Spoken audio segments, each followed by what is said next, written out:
सतगुरु तो पाए बड़े भाग्य से, सतगुरु तो पाए बड़े भाग्य से। हरि बैरन मेरो तो दिया घबराए, सतगुरु से मिलने जाने दे। हरि बैरन मेरो तो दिया सतगुरु से मिलने जाने दे।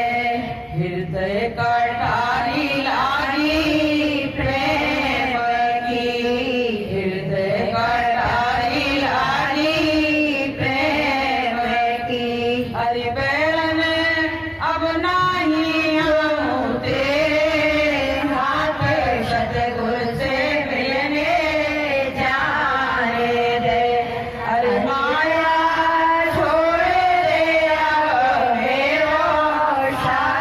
सतगुरु से मिलने जाने दे। तो कहते हैं माया का बहुत तेज प्रवाह है, सबके साथ चलना है। हम तो सोचे माया हमारा पीछा छोड़ देगी, कभी छोड़ने वाली नहीं है। घर में जाओ तो माया, बाहर निकलो तो माया। देखो वो थे ना जड़ भरत, तो उन्होंने क्या कहा था कि हम इस माया के चक्कर में नहीं फंसेंगे। तो घर बार त्याग के और जंगल के किनारे चले गए तपस्या करने के लिए। घर बार को त्याग दिया। तुम सोचते हो घर में ही माया है, माया तो अनेक रूपों में तुमको सब जगह मिली। आप प्रेमियों क्या हुआ कि जंगल में जाने के बाद भी एक हिरनी मिल गई वहां। हिरनी ने क्या किया कि एक नदी भरी हुई थी और नदी में छलांग लगाई तो बच्चा उसको हो गया वही नदी में। अब वो क्या करे, वो तो नदी से बच्चा निकाल नहीं सकती थी। और जे साधना कर रहे थे बैठे नदी के किनारे, जब आवाज आई रोने की तो आंख खुली। जब आंख खुली तो देखा कि वो हिरनी का बच्चा नदी में डूबा पानी में और बिल्कुल मरने की अवस्था पे आ गया। अब इनको दया आ गई तो ये उसको उठा लाए। अब जब उठा लाए तो हिरनी तो मर गई और बच्चा बच गया। अब दूध कहां से आए, जब मां नहीं तो दूध कहां से आए। अब इन्होंने क्या किया, धीरे धीरे उसके दूध की कहीं से व्यवस्था की, उसको पिलाया।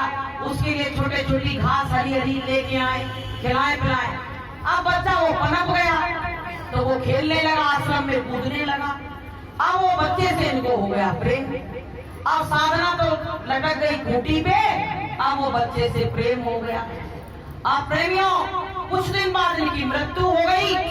तो इनकी मृत्यु के बाद की जा में आशा और ता में वासा, इनको हिरण का जन्म हुआ। अब बताइए, घर गृहस्थी छोड़ी तो वहां जाके माया में फंस गए। गुरु महाराज ने क्या कहा, बच्चों जंगल जाना नहीं है, भेष बदलना नहीं है और गृहस्थ में रह के ही तुमको परमात्मा की प्राप्ति करना है। चाहे जैसा तुम्हारा साधन भजन बने, लेकिन तुमको घर से निकलने की जरूरत नहीं है। तो प्रेमियों जंगल में जाने के बाद भी तो फंस गए। इसलिए प्रेमियों हमको जीवन में गुरु बनाने की बहुत जरूरत है। जिनके संग गुरु रहते हैं वो कभी संसार में फंस नहीं पाता है। गुरु एक ना एक दिन सबको संसार से निकाल ले जाते हैं। तो प्रेमियों ये मानव जीवन जो मिला है, ये अब तो गुरु के काम में लग रहा है शरीर। नहीं तो बताएं आपको, मृत्यु के बाद जानवर की खाल तो काम में भी आ जाती है, लेकिन इंसान का इतना भी पुर्जा कोई काम में आने वाला नहीं है। बल्कि जानवर को कोई फेंक के शमशान पे उधर डाल के आता तो कौन नहाए नहीं, और इंसान अगर मर गया तो सब कहते भूत आ गया इसके संग, अब तो नहाना बहुत जरूरी, बहुत गंदगी हो गई। बताइए इंसान ने सबसे ज्यादा गंदगी करी। लेकिन गुरु महाराज क्या कहते हैं कि नर समान को नहीं देगी और जीव चराचर याचक थी। नर के समान कोई देह नहीं है, क्योंकि इसी देह में बैठ के हम परमात्मा का भजन कर सकते हैं। परमात्मा से मिलने का रास्ता इस मनुष्य देह से ही गया है प्रेमियों। अगर मेरी नर देह चली गई तो हम परमात्मा का भजन कैसे करेंगे? कि सोई पावक सोई सुबह सबीरा, और जो तन पाए भजे रघुवीरा। उसी का शरीर अच्छा है, पवित्र है, जो इस शरीर को पाके और परमात्मा का भजन कर रहा है। तो प्रेमियों, आप लोग भी धन्य हो गए। आप लोग भी धन्य हो गए कि इस शरीर में बैठ के और उस गुरु का नाम ले रहे हैं, उस गुरु की याद कर रहे हैं। प्रेमियों, मीरा को लगन लगी 17 साल की उम्र में बताते हैं, और 17 साल के उनके गुरु। बताइए, गुरु की भी उम्र 17 साल की और मीरा की भी उम्र 17 साल की, और इतनी कम उम्र में उनको गुरु से मिलने की, भगवान से मिलने की लालसा जगती। बताइए, जवानी अवस्था में लोग कितना गलत काम करते हैं। आज वहाँ चूड़ी मार्केट में एक यंग लड़की और बेहोश वहाँ पड़ी, बैग लटक रहा और जमीन में डली। अब बताइए, ऐसा नशा पत्ता आजकल बच्चे करने लगे हैं कि उनकी अवस्था बिगड़ जाती है। वो जहाँ जा रही वहीं गिर पड़ी और ढेर हो गई। बताइए, कोई जिसकी घर की लड़की होगी वो सुने होंगे तो क्या कहेंगे? तो प्रेमियों, हमने अभी तक जेंट्सों को तो देखा था शराब पी के नल्लीन बल्लीन में पड़े रहते थे, लेकिन आज पहला ये दृश्य है जो वहाँ लड़की वहाँ पड़ी मिली। तो कलयुग चरम सीमा पे चल रहा है। प्रेमियों, अपने बच्चों को अगर सुधारना है तो आपको उनको सत्संग की पाठशाला में लाना पड़ेगा। आप सोचते हो कि हम अकेले सुधर जाए तो आपके घर में अमन चैन नहीं हो सकता है। अगर आप अपने बच्चों को सत्संग में नहीं लाओगे तो आपके घर में कलह और कलेश मचा रहेगा। क्योंकि जो गुरु की पाठशाला में नहीं आएंगे उनको गुरु का ज्ञान कहां से ग्रहण होगा? ये बताओ। आजकल की जो पढ़ाई चल रही है उसमें ये चर्चा धर्म की, कर्म की कोई चर्चा नहीं बताई जाती है। ऐसी बातें बताई जाती है, उनकी नौकरी लग जाती है बस। लेकिन वो रहे तो बैल के बैल ही, इंसान का जामा जरूर मिल गया, लेकिन उनमें कोई ज्ञान नहीं आया। संतों ने कहा है कि ज्ञान बिना नर पशु समान, बिना ज्ञान के इंसान पशु के तुल्य है। तो प्रेमियों, हमको तुमको अपने घरों में थोड़ा पूजा पाठ करो तो बच्चों को भी बैठा। जब मीरा को 17 साल की उम्र में ये लालसा जगी कि हमको परमात्मा से मिलना है, और प्रेमियों उनकी शादी लोगों ने करवा दी, कहने लगे शादी करवा दो तो ये जो चिल्ला रही है सब बंद हो जाएगा। अब लोगों ने शादी करवा दी। अब वो शादी हो गई तो क्या करती थी? बैठ के साधना करती थी और दिलवर करती थी। तो पति सोचता था ये मेरी याद कर रही है, मुझको दिलवर कह रही है। पति बड़ा खुश होता। तो प्रेमियों, थोड़े दिन के बाद पति मर गया। पति के मरने के बाद भी वो दिलवर करती रही। तो उसका जो देवर था वो कहने लगा इसका संबंध किसी गलत से हो गया है, तो उसकी याद करती है। मायके गई, जब ससुराल वालों ने परेशान किया तो मायके चली गई। मायके में भी यही रटना लगी, दिलवर पुकार रही। लेकिन उसको जब तक दिलवर मिला नहीं तब तक यही आवाज लगाती। अब प्रेमियों, क्या हुआ? उसने एक दिन बहुत पागल हो गई अपने गुरु की याद में। तो जहां गुरु ने उसको गुरु दक्षिणा दी थी वहां पे आई और उस धरती को पकड़ के चूम के उसको चाट के रो रही और कहने लगी यहीं पे हमारे गुरु ने हमको गुरु दक्षिणा दी थी और उस दिन से मेरे गुरु मुझको मिले नहीं। ये रो रही खड़ी। तब तक क्या हुआ? उनके गुरु महाराज एक कमंडल हाथ में लिए और उधर से आ रहे। तो इन्होंने देखा जब तो कहने लगे, पहचान नहीं पाई, बोले कोई साधु आ रहा।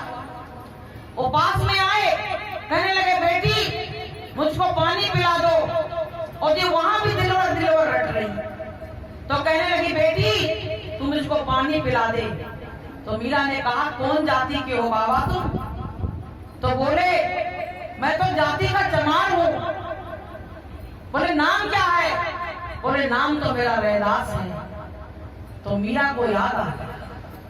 बोले कुछ भी कहो जी। और क्या कहा? आशीर्वाद में जब पानी पिलाया, बेटी तेरी मुराद पूरी होगी। तू जिस दिलवर को बुला रही है वो दिलवर तुझको अब मिलने वाला है। बोलिए प्रेम से। बोले जिस दिलवर के लिए तू रो रही है वो दिलवर अब तुझको मिलने वाला है। तो मीरा ने उनको पूरी दृष्टि भर के जब नाम दिया तो दृष्टि भर के देख भी नहीं पाई जल्दी जल्दी में वही जाति का बंधन। तो मीरा ने जब देखा दृष्टि भर के तो मीरा को विश्वास हो गया कि जो वही हमारे गुरु है जिन्हें हमको नाम दिया था। मीरा उनके पैरों में गिर पड़ी, रोने लगी, कहने लगे बस इसी दिलवर की मुझको तलाश थी और कोई दिलवर की मुझको तलाश नहीं। पति मर गया कोई दुख नहीं हुआ, लेकिन परमात्मा नहीं मिला उसका दुख मीरा को बराबर उनके अंदर टेंशन बचती रही। तो प्रेमी भाई बहनों, इसी तरह की तरफ जब भक्त में हो जाती है तब प्रेमियों भक्त को भगवान मिलते हैं। बिना तड़प के आज तक किसी को मिला हो तो आप बताओ, किसी को घर बैठे और बढ़िया अच्छे व्यंजन खा के और अच्छे बढ़िया एसी में बैठ के भगवान मिल गया हो तो बताओ।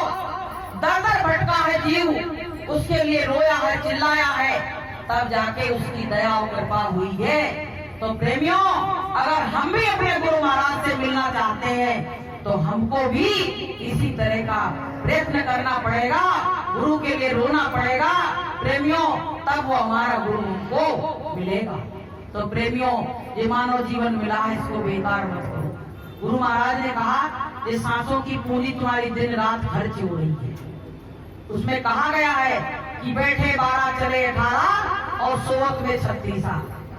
सोने में 36 बार सांसें खत्म होती हैं और बैठे 12 चले 18, चलने में 18 बार और बैठने से 12 बार। और जब तुम साधना करते हो तब तुम्हारी सांसें कम खर्च होती हैं, तब तुम्हारी सांसें कम चलती हैं, धीरे धीरे चलती हैं, तो वो क्या कम खर्चा होता है। तो गुरु महाराज कहते हैं दिन रूपी सफेद चूहा, रात रूपी काला चूहा तुम्हारे जीवन की डोर को कुतर कुतर के खा। तुमको होश नहीं है कि आप पछताए हो क्या जब चिड़िया चुग गई खेत को जब बचा नहीं पाया, चिड़िया चुग गई, अब क्या करोगे, उनकी रखवाली करोगे। इसलिए प्रेमी भाई बहनों कि अब तो जागे पड़ो भैया, समय नहीं सोने का, अब तो जागे पड़ो भैया, समय नहीं सोने का। जागे जागे फिर क्यों नहीं जागे, जागे जागे अब क्यों नहीं जागे, अब तो जागे पड़ो भैया, समय नहीं सोने का, अब तो जागे पड़ो भैया, समय नहीं सोने का। गुरु महाराज ने कहा ऐसी परिस्थिति आ रही बच्चों कि तुम्हारी रातों की नींद हराम हो जाएगी, ऐसा समय आ रहा है। गुरु महाराज ने कहा था बच्चों आगे ऐसी बीमारी आएगी, तरह तरह की बीमारियां आएंगी जिसका तुमको नाम भी नहीं पता होगा। अब इस समय एक बीमारी चल रही है आई फ्लू, चल रही कि नहीं चल रही, सबकी आंखें आ रही हैं। और दूसरी बीमारी वो चल रही बुखार आ रहा है लोगों को। अब ये नहीं पता कि मलेरिया है कि मोती जरा है। बताइए घर घर में खाटे पड़ी है, लोग बहुत बीमार हैं, जिसपे बीतती वही जानता है, दूसरा तो खाली देख के चला आता है। तो प्रेमियों, गुरु महाराज ने जो बताया था सब बीमारियां आने वाली हैं। प्रकृति बिल्कुल साथ नहीं दे रही है, प्रकृति का संतुलन बिगड़ चुका है। काहे से बिगड़ा है, हमारे तुम्हारे नापाक कर्मों के द्वारा जीव हत्याएं हो रही हैं। तो प्रेमियों, इस धरा पे इतना खून की नदियां बह रही हैं, तो बताइए कुदरत कैसे हमको क्षमा करे, कुदरत का संतुलन कैसे बराबर रहेगा। इसलिए प्रेमी भाई बहनों, हमको तुमको संतुलन अगर बनाए रखना है तो हमको गुरु की शरण में आना पड़ेगा और गुरु का जो गुरु कहते हैं वो हमको करना पड़ेगा। अंडा मांस शराब, गुरु महाराज ने कहा कि पापों की जननी है। शराब पीने से माँ बेटी बहन की पहचान खत्म होगा। जिन जिनके घर में शराब पी रहे उनके घर झांक के देख लो, उनकी लोटा और थाली भी नहीं बची होंगी। उनके घर में पति जो होता है पत्नी के जेवर बेच देता है। महाभारत का जब युद्ध हुआ तो जुआ में ही तो द्रौपदी को हार गए थे पांडव। अगर जुआ नहीं खेलते तो द्रौपदी को दांव पे नहीं लगाते, लेकिन उस जुए ने द्रौपदी को दांव पे लगवा दिया। बताइए द्रौपदी का क्या कसूर था, लेकिन द्रौपदी को लगा दिया। अब जिसके हाथ में चीज चली गई, अब उसी की बन गई, उसी का अधिकार हो गया। अब उसको चाहे जैसे उसको कोई यूज करे। तो प्रेमियों, ये जो शराब है, नशा है, किसी तरह का नशा खराब है। हर तरह का शराब ही नहीं, किसी तरह का अगर आप नशा करते हो, हर नशा खराब है। गुरु महाराज ने कहा, बच्चों, शराब पी के कोई पिता घर में आता है तो अपनी बेटी की भी पहचान उसकी आंखों से खत्म हो जाती है। गुरु महाराज कहते, बच्चों, अगर सियानी बच्ची है तो उसको पिता के कमरे से बाहर लाके सुलाना, एक कमरे में नहीं सुलाना। बताइए कितना ईमान गिर जाता है। तो ऐसी चीज का सेवन क्यों करते? ऐसी चीज का सेवन करोगे तो तुमको इसी तरह से समाज में गिरना पड़ेगा और परमात्मा के आगे भी गिड़गिड़ाना पड़ेगा, रोना पड़ेगा। तो किसी ने कहा है कि दारू न पीना भैया, रोते फिरोगे तुम बाजार में। दारू न पीना भैया, रोते फिरोगे तुम बाजार में। दम निकलेगा, अर्थी सजेगी, रोएगी प्यारी बहना, होगी बड़ी खराबी, होगी बड़ी खराबी। दम निकलेगा, अर्थी सजेगी, रोएगी प्यारी बहना, होगी बड़ी खराबी, होगी बड़ी खराबी। नशा से डर है, नशा जहर है, नशा कभी ना करना, होगी बड़ी खराबी, होगी बड़ी खराबी। तो कहते हैं कि अगर जिसने जिसने शराब पिया तो शराब उसको ही पी गई। वो कहती, मुझको तुम क्या पियोगे, मैं खुद ही तुमको पी जाऊंगी। एक दिन तुम्हारे जीवन की लीला को एक दिन मैं समाप्त कर दूंगी। तो प्रेमियों, जो दारू पिएगा और अंडा खाएगा, मांस खाएगा, वो परमात्मा की शरण में कभी नहीं आ सकता, ये गारंटी है। क्योंकि दया धर्म का मूल है और पाप मूल अभिमान। और गोस्वामी दया न छोड़िए जब तक घट में प्राण, जब तक अपने अंदर प्राण है दया रखें, जीवों पे दया करो। ये जीव तुम्हारा क्या बिगाड़ रही है, ये बताओ। ये वो होता ना मुर्गा, कितना सुंदर लगता है, सफेद सफेद, लाल उसकी चोंच है और कितना सुंदर, ना किसी को परेशान करता ना कुछ। लेकिन ये जीव के जो है बस में, और कहते भोगों के बस में है, वो क्या कहते, आज तो मुर्गा की पार्टी लेंगे। तुम्हारी पार्टी ने उसकी जान ले ली। आप बताइए, तुम सुखी रह सकते हो?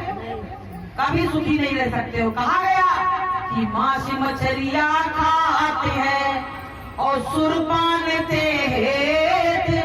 और ते नर नर के जाएंगे और माता पिता समेत। मारोगे तो मारे जाओगे, उसका अदला बदला तुमको देना पड़ेगा। एक जन्म में नहीं तो दूसरे जन्म में, और दूसरे में नहीं तो तीसरे में देना ही पड़ेगा। इसलिए प्रेमी भाई बहनों, कहा नहीं गया कि भला किसी का कर न सको तो बुरा किसी का मत करना। भला किसी का कर न सको तो बुरा किसी का मत करना। फूल नहीं बन सकते हो तो कांटे बन कर मत रहना। फूल नहीं बन सकते हो तो कांटे बन कर मत रहना। किसी का तुम भला नहीं कर सकते हो तो किसी का बुरा भी मत करो। बुरा करोगे तो तुम्हारे आगे भी बुराई आएगी। तो प्रेमियों, हम गुरु के काम में चल तो रहे हैं, लेकिन ऐसा तो नहीं मेरी गाड़ी वहीं की वहीं रुकी। ये बताओ, विचार करो, इतने दिन के सत्संगी बने हैं तो ऐसा तो नहीं है कि वहीं पे स्टॉप लगा हुआ है। एक बार क्या हुआ, दो व्यक्ति जा रहे थे तो उन्होंने क्या किया कि नदी के किनारे नाव लगी हुई थी। तो कहने लगे हम तो वहां जाएंगे दिल्ली। अब बैठ गए नाव में, पिए थे दारू। दारू वाले को कुछ समझ में नहीं आता है, दोनों दरुआ बैठ गए इसमें। अब वो नाव को चला रहे। जब नशा उतरा तो कहने लगे पता करो कि कौन सा स्टेशन आ गया। तो एक से पूछा कौन सा स्टेशन चल रहा है। तो बोले तुम बैठे कहाँ से थे? बोले मथुरा से। बोले मथुरा में खड़े। बोले रात भर चलाई? बोले रात भर चलाई, इतना भी आगे नहीं बढ़े। तो बोले ये तो देखो नाव खूंटा से तो नहीं बनी है, क्योंकि वो रात में जब गया तो बांध के गया था। तब जब देखा तो भैया बोले ये तो बंधी है, हम तो ऐसे ही चला रहे थे। तो ये दारू वाले इनके काम है। तो प्रेमियों, हम भी ये देखें कि गुरु महाराज ने हमको कब नाम दिया था। ऐसा तो नहीं है कि हम वहीं के संसार के खूंटे में बंधे रहे। ये भी तो हमको देखना चाहिए हम परमात्मा के नजदीक आने में मुझको कितनी देर लगेगी। ये भी तो देखो कौन सा स्टेशन चल रहा है। कि जीवन तो भैया एक रेल है, इसमें सांसों का सब खेल है। जीवन तो भैया एक रेल है, इसमें सांसों का सब खेल है। अच्छे कर्मों का टिकट कटा लेना, टीटी जब आए उसे बता देना। अच्छे कर्मों का टिकट कटा लेना, टीटी जब आए उसे बता देना। कभी पैसेंजर कभी मेल है, इसमें सांसों का सब खेल है। जीवन तो भैया एक रेल है, इसमें सांसों का सब खेल है। तो भैया ये रेलगाड़ी को डिब्बा चल रहा तब तक चल रहा है। एक दिन ये डिब्बा बंद हो जाएगा, सांसें खत्म हो जाएंगी, ये डिब्बा धड़ाम से जमीन पे गिर पड़ेगा। तो भैया नशे में कोई काम मत करो। किसी को शराब का नशा है, किसी को घर गृहस्थी का नशा है, और परमात्मा की भक्ति खूंटा से बंधी हुई है। इसलिए प्रेमियों, हमको सबको आंख खोल के चेत के सत्संग सुनना चाहिए और सत्संग के वचनों को अपने हृदय में जरूर धारण करना चाहिए, नहीं तो सत्संग में आने का कोई मतलब नहीं है। तो प्रेमियों, अपने घर पे माता पिता हैं, उनका भी सम्मान करना सीखो। ये वृद्धाश्रम सब बंद कर दिए जाएंगे। अगर घरों में माता पिता की पूजा होने लगे तो सब वृद्धाश्रम बंद कर दिए जाएंगे, क्योंकि ये दलाल लोग वृद्धाश्रम चला रहे हैं, उनके झूठे नाम लिखे हैं, इतने आश्रम में रह रहे हैं और वहाँ है ये कोई नहीं। ऐसे चल रहे वृद्धाश्रम, हमको मालूम है। तो प्रेमियों, माँ बाप के दिल को मत तोड़ो।